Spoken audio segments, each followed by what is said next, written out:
এক গ্রামে রহিম ও করিম নামেই দুই বন্ধু বাস করত।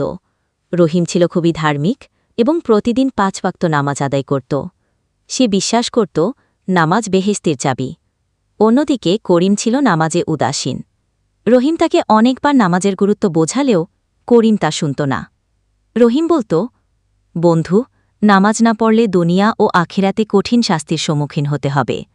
যারা নামাজ আদায় করে না তাদের চেহারা থেকে নূর কেড়ে নেওয়া হয় এবং তাদের কোনো দোয়া কবুল হয় না।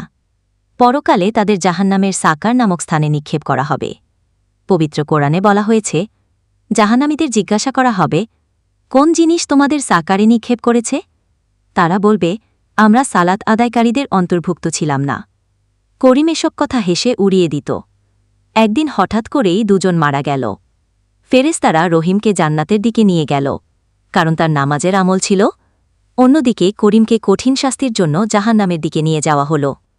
তখন করিম বুঝতে পারল নামাজের গুরুত্ব কতখানি এবং আফসোস করতে লাগল। কিন্তু তখন আর কোনো লাভ হল না।